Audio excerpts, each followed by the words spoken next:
نحمد اللہ العلی العظیم ونصلی ونسلم علی الرسول الکریم اما بعد فاعوذ باللہ من الشیطان الرجیم بسم اللہ الرحمن الرحیم ذالک الکتاب لا ریب فیہ ھدی للمتقین صدق اللہ العظیم۔ اللہ کے فضل و کرم سے فرض عبادتوں کے علاوہ رمضان کی خصوصی عبادت تراویح کی نماز سے الحمدللہ ہم فارغ ہوئے ہیں۔ رمضان میں کی جانے والی رات کی عبادتیں کیا کیا ہیں؟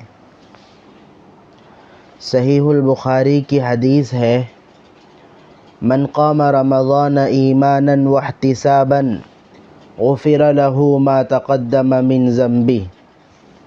جو شخص رمضان کی راتوں میں کھڑے ہو کر عبادت کرتا ہے ایمان کی حالت میں اور ثواب کی امید رکھتے ہوئے، تو اللہ تبارک و تعالی اس کے پچھلے تمام گناہ معاف فرما دیتے ہیں۔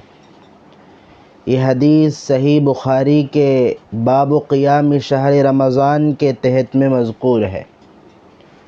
حضور صلی اللہ علیہ وسلم تراویح کی نماز بعض راتیں پڑھی ہیں۔ صحابہ کرام رضی اللہ عنہم شوق سے اس نماز میں شریک ہوتے تھے۔ صحابہ کرام کے اس جم غفیر کو دیکھ کر حضور صلی اللہ علیہ وسلم کو یہ خوف لاحق ہوا کہ کہیں یہ نماز فرض نہ ہو جائے۔ 5 فرض نمازوں کی طرح اگر یہ نماز بھی فرض ہو جائے تو امت کے لیے ایک مشکل ہو جائے گی۔ یہ سوچ کر حضور صلی اللہ علیہ وسلم چند راتوں کے بعد تشریف نہیں لائے۔ اس کے بعد صحابہ کرام رضی اللہ عنہ تنہا نماز پڑھنے لگے۔ حضرت عمر رضی اللہ عنہ مکمل قرآن سنانے کا موقع، رات میں کھڑے ہو کر نماز پڑھنے کا ایک سنہرا موقع، دوسرے ماہ کی بنسبت 40 سجدے اللہ تعالیٰ کے لیے اس ماہ مبارک میں کرنے کا موقع اس تراویح کے ذریعے ملتا ہے، یہ سوچ کر کے اس زمانے کے اچھی طرح قرآن پڑھنے والے 2 قاریوں کا انتخاب فرمائے۔ ان میں سے ایک قاری ابی بن کعب رضی اللہ عنہ ہے، صحابہ میں بہترین قاری تھے، ان کو نماز پڑھانے کا حکم فرماتے ہیں۔ دوسرے حضرت تمیم داری رضی اللہ عنہ، یہ بھی بہترین قاری تھے، دونوں کو عمر رضی اللہ عنہ نماز تراویح پڑھانے کا حکم دیے۔ اس وقت یہ جملہ کہے کہ نعم البدعۃ ھذہ، یہ عمل اگرچہ نیا ہے لیکن بہت اچھا ہے۔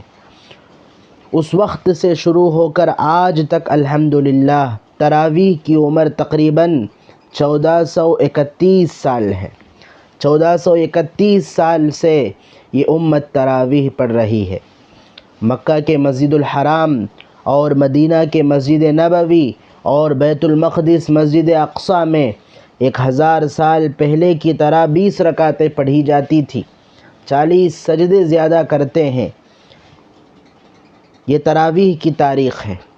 قیام اللیل، رات کی عبادت، یہ صرف تراویح پر منحصر نہیں ہے، اس کے علاوہ بھی ہیں۔ ان میں سے خاص طور پر تہجد کی نماز ہے۔ اچھی طرح سمجھ لینا چاہیے، دنیا میں فرض نمازوں کے بعد سب سے افضل تہجد کی نماز ہے۔ اس کے علاوہ جو بھی نماز ہے وہ سب اس کے بعد ہی ہے، خواہ وہ اشراق کی نماز ہو، چاشت کی نماز ہو، استخارہ ہو، بارش کی نماز ہو، سب کا درجہ تہجد کے بعد ہے۔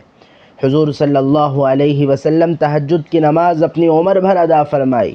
ازواج مطہرات کی روایتوں سے پتہ چلتا ہے کہ حضور صلی اللہ علیہ وسلم کس قدر تہجد کی نماز کا اہتمام فرماتے تھے۔ رات کا آخری حصہ ہو تو اپنی بیویوں کو بھی بیدار فرماتے تھے نماز پڑھنے کے لیے۔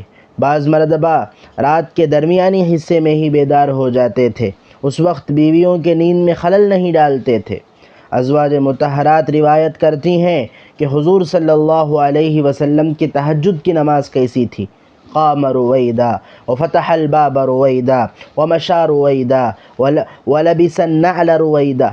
بلی کی طرح آہستہ اٹھتے تھے رسول اللہ، سونے والوں کو بھی پتہ نہیں چلتا تھا، آہستہ دروازہ کھولتے تھے، سونے والے نہ جاگ جائے، آہستہ جوتا پہنتے تھے، وضو کر کے پھر سے آ کر نماز پڑھنے تک کسی کی نیند میں کوئی خلل نہیں آتا تھا۔ یہ درمیانی رات کا معاملہ تھا۔ اگر یہی رات کا آخری حصہ ہو تو حضور صلی اللہ علیہ وسلم اپنی بیویوں اور خاندان والوں کو بیدار کر کے نماز پڑھنے کا حکم دیتے تھے۔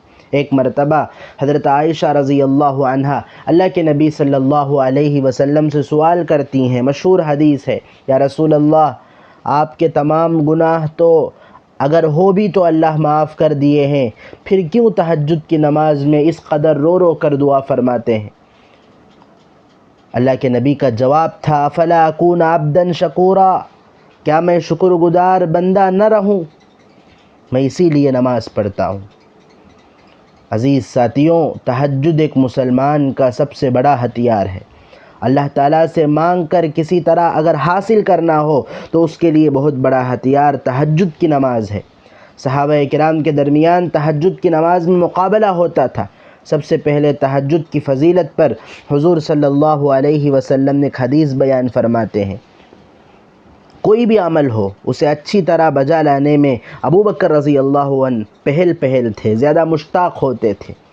یہ فضیلت سن کر ایک آدمی ابو بکر رضی اللہ عنہ کو اس تہجد کی نماز کی فضیلت کو سنانے کے لیے دوڑتے ہوئے حضرت ابو ہریرہ کے پاس، حضرت ابو بکر رضی اللہ عنہ کے پاس جا رہا تھا۔ ابو بکر رضی اللہ عنہ دیکھا تو پہلے ہی سے نماز پڑھ رہے ہوتے ہیں۔ اتنے میں یہ خبر، حضور کی یہ حدیث ان کو معلوم ہو کر کے وہ تکبیر باندھ کر نماز پڑھنا شروع کر دیے ہیں۔ اور اسی طرح حضرت ابو بکر، حضرت عمر رضی اللہ عنہ کے تہجد کی نماز کے بارے میں ایک حدیث میں اس طرح آتا ہے، ابو بکر رضی اللہ عنہ بہت آہستہ پڑھتے تھے قرآن نماز میں۔ تہجد میں قرآن کیا پڑھتے کسی کو پتہ نہیں ہوتا تھا۔ اس کے برخلاف حضرت عمر رضی اللہ عنہ بلند آواز سے پڑھتے تھے، مغرب عشاء کی نمازوں کی طرح بلند آواز سے۔ حضرت ابو بکر رضی اللہ عنہ سے پوچھا گیا کہ آپ اتنا آہستہ کیوں پڑھتے ہو؟ پوچھنے والے حضور صلی اللہ علیہ وسلم فرمانے لگے، میری نماز پڑھتا ہوں اللہ کے لیے پڑھتا ہوں، صرف اللہ کو پتہ ہو یہ کافی ہے، میں کسی کو خلل ڈالنا نہیں چاہتا۔ یہی سوال حضرت عمر رضی اللہ عنہ سے بھی کیا گیا۔ وہ کہنے لگے، میں بلند آواز سے نماز دوسروں کو دکھانے کے لیے نہیں پڑھتا ہوں، آواز سے پڑھنے سے ایک تو میری نیند چلی جاتی ہے، دوسرا قرآن پڑھنے سے شیطان بھاگ جاتا ہے، اس لیے میں آواز سے پڑھتا ہوں۔ اسی وقت سورہ بنی اسرائیل کی جو آخری آیت ہے وہ نازل ہوئی، وَلَا تَجْهَرْ بِصَلَاتِكَ وَلَا تُخَافِتْ بِهَا۔ اللہ کے نبی نے حضرت عمر سے فرمایا رضی اللہ عنہ، بہت زیادہ بلند آواز سے نہ پڑھو۔ حضرت ابو بکر رضی اللہ عنہ سے فرمانے لگے، وَلَا تُخَافِتْ بِهَا، بہت آہستہ بھی مت پڑھو، سب کو خلل ہونے کی طرح بلند آواز سے بھی مت پڑھو، کسی کو سنائی دیے بغیر آہستہ بھی مت پڑھو، وَابْتَغِ بَيْنَ ذَلِكَ سَبِيلًا، ان دونوں کے درمیانی حالت میں تم پڑھو۔ کسی گھر میں تہجد کی نماز پڑھی جائے تو اس گھر میں مصیبت نہیں آئے گی، بڑی بڑی بیماریاں نہیں آئے گی۔ یہ حدیث کی باتیں میں آپ کو سنا رہا ہوں۔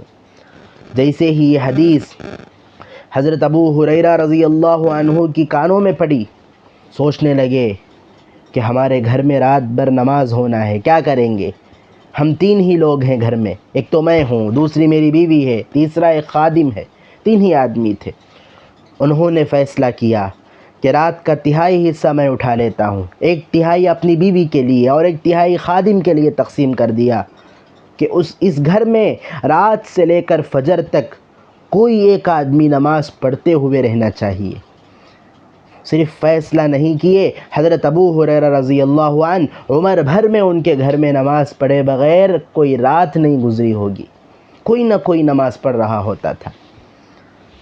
جس شخص کو اللہ تعالیٰ اپنی رحمت سے بہت دور کر دیتے ہیں اسے تہجد کی توفیق اللہ نہیں دیتے۔ ہم نیند سے اٹھتے ہیں اور اللہ اکبر تکبیر باندھ کر نماز میں کھڑے ہوتے ہیں تو رب کی رحمت ہمیں اب بھی مل رہی ہے، اس بات کو آپ سمجھ لینا چاہیے۔ ہمارے اکابر اسلاف اور مشائخ کے تہجد سے متعلق کئی باتیں ہمیں کتابوں میں دیکھنے ملتی ہے۔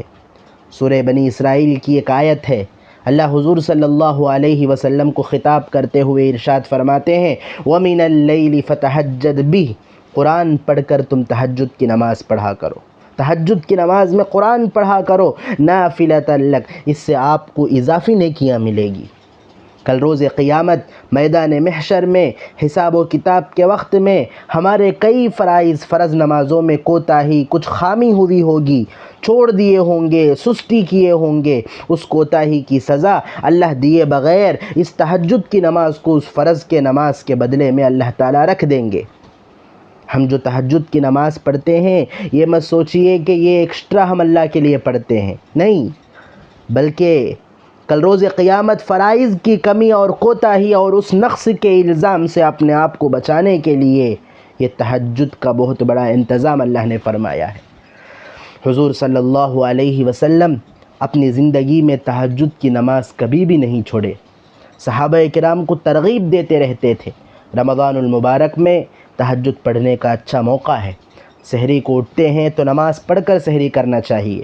صرف بڑے لوگ، عمر رسیدہ لوگوں کا ہی یہ عمل نہیں ہے، بلکہ گھر کے چھوٹے چھوٹے بچوں کو بھی اس کی عادت ڈالنی چاہیے۔ اگر ہم اپنے بچوں کو اس کی عادت ڈالیں گے تو کل کے دن ہم نہ بھی ہو ہماری نسلوں میں یہ عادت چلتی رہے گی۔ ہر گھر میں تہجد کے بعد ہی سحری کھانا ہے، اس طرح کا ماحول بننا چاہیے۔ تہجد کا ثواب کیا ہے؟ اللہ تعالیٰ فرماتے ہیں میں اس کو چھپا کر رکھا ہوں، آپ دیکھے ہوں گے، یہ عمل کو یہ ثواب، اس عمل کو اتنا ثواب، اس عمل کو اتنا ثواب، ہر عمل کے لیے ثواب متعین ہے۔ لیکن تہجد کے بارے میں کچھ بھی نہیں آتا، اتنا آتا ہے تہجد کے بارے میں ما اخفی لہم من قرۃ اعین، قرآن میں ہے جو شخص نیند سے بیدار ہو کر نماز پڑھتے ہیں، تتجافی جنوبہم عن المضاجع، تہجد کے وقت جو اٹھ کر دعا کرتے ہیں، فلا تعلم نفس ما اخفی لہم من قرۃ اعین، اللہ تعالیٰ اس کو آنکھوں کی ٹھنڈک بنا کر اللہ تعالیٰ چھپا کر رکھے ہیں۔ تہجد کا ثواب کسی کو پتہ نہیں، اتنا بڑا ثواب۔ دنیا میں دو اہم چیزیں ہیں تہجد کے بدلے میں، ایک تو اللہ تعالیٰ تہجد پڑھنے والوں کو بیماریوں سے بچائیں گے، بڑی بڑی بیماریوں سے، آفتوں سے، مصیبتوں سے اللہ اس کی حفاظت کریں گے، لہٰذا اس کا بہترین موقع رمضان میں ہے۔ تہجد کی یہ فضیلت میں جو بتا رہا ہوں یہ پورے سال کے لیے ہے، لیکن اس کا بہترین موقع رمضان میں ہمیں ملتا ہے، 30 دن نماز پڑھنے کا، بچوں سے لے کر بوڑھے تک پڑھنا ہے۔ اللہ یہ توفیق ہر ایک کو نہیں دیتے۔ تہجد پڑھتے وقت یہ استحضار ہونا چاہیے، دنیا میں موجودہ اتنے سارے لوگوں میں اپنے سامنے کھڑے ہونے کے لیے اللہ تعالیٰ نے ہمیں چنا ہے، ہمیں توفیق دی ہے۔ انشاءاللہ اس بہترین موقع سے ہمیں فائدہ اٹھائیں گے، 30 دن بھی تہجد پڑھیں گے۔ اللہ تعالیٰ ہماری نمازوں، دعاؤں اور عبادتوں کو اللہ قبول فرمائے۔